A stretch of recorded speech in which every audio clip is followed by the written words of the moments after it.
Halo guys, assalamualaikum warahmatullahi wabarakatuh. Salam sejahtera bagi kita semua. Seperti biasa, Jeng Nini hari ini menemani kalian untuk mengulas beberapa informasi maupun berita yang terbit di Koran Harian Rakyat Benteng edisi Rabu 25 Agustus 2021.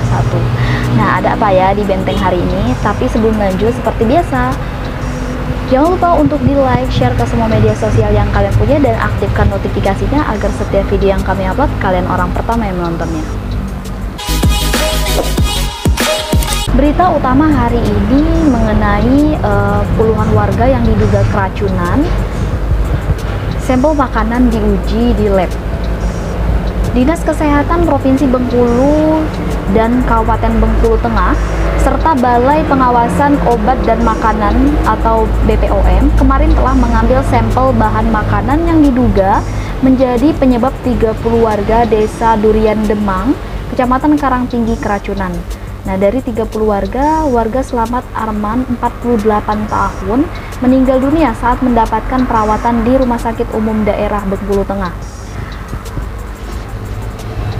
Diketahui sampel makanan yang diambil berupa bahan olahan makanan mie ayam, cendol maupun baji yang disajikan pada acara yasinan pada Minggu 22 Agustus malam hari.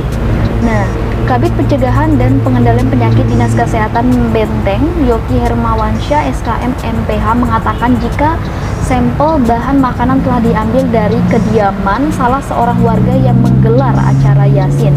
Sampel berupa kecap, saus mie, cabai, air ragi, air sumur, hingga bahan lain untuk olahan makanan. Selanjutnya akan dilakukan uji laboratorium di Kota Bengkulu.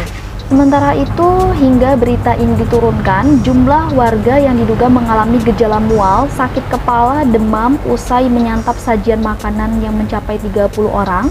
Rinciannya 27 orang mendapatkan perawatan inap di Rumah Sakit Umum Daerah Bengkulu Tengah, 2 orang rawat jalan, dan 1 orang meninggal dunia sekitar pukul 12:15 waktu Indonesia Barat di Rumah Sakit Umum Daerah Bengkulu Tengah. Kepala Ruangan IGD RSUD Benteng, Dr. Yayan Wira Saputra mengatakan mayoritas pasien yang dirawat memiliki gejala yang sama, adapun kedatangan pasien berangsur bertambah sejak pagi kemarin.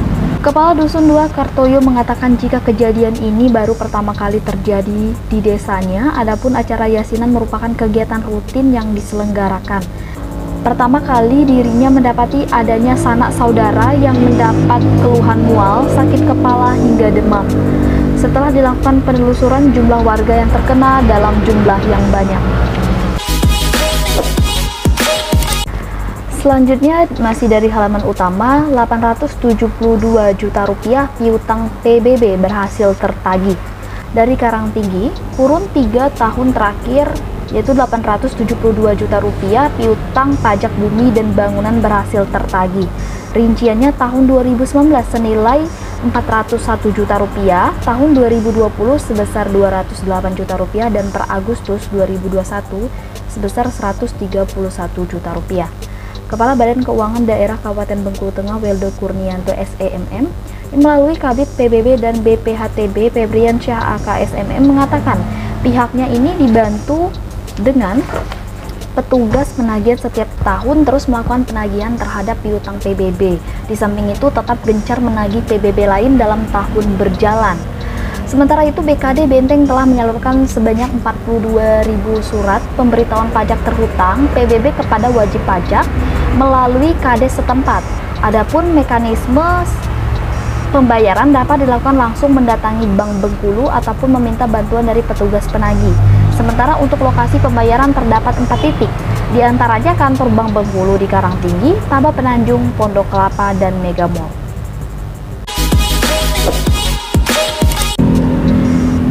Berita selanjutnya masih dari halaman utama, Oknum ASN Perindakop UKM dilaporkan ke Polda. Oknum ASN di Dinas Perindustrian Perdagangan Koperasi UKM atau Perindakop UKM Kabupaten Bengkulu Tengah berinisial MN harus berurusan dengan aparat kepolisian Polda Bengkulu.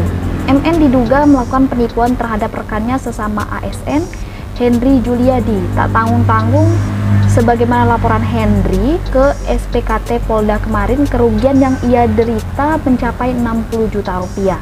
Sebelum akhirnya memutuskan menempuh jalur hukum, Juliadi sempat menunggu itikat baik MN, namun MM tak jua mengembalikan uang tersebut.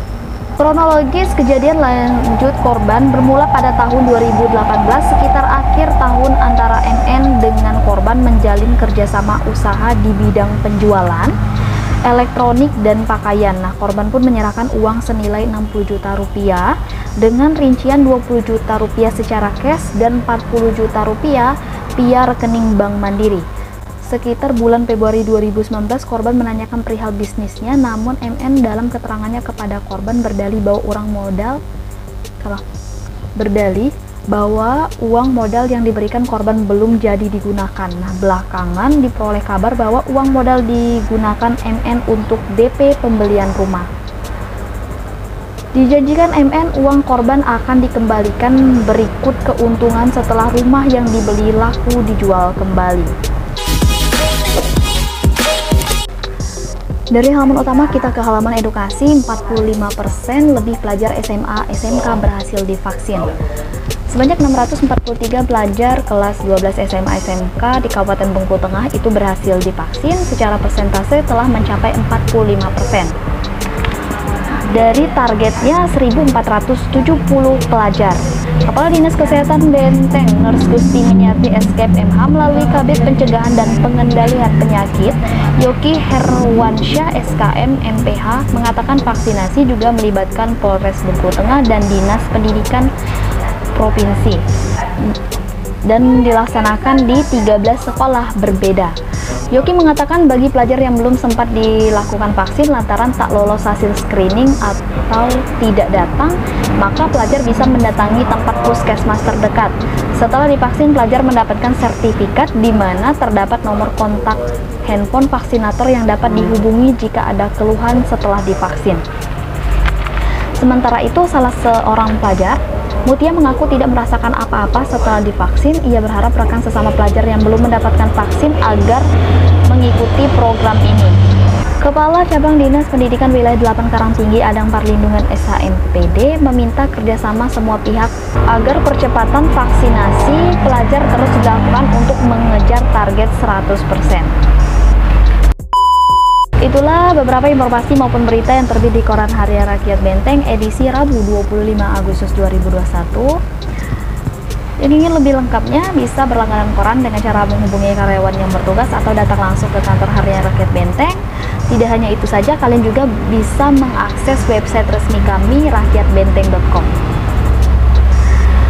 Jangan lupa juga untuk mendukung channel kami, di like, share ke semua media sosial yang kalian punya, dan aktifkan notifikasinya agar setiap video yang kami upload kalian orang pertama yang nontonnya.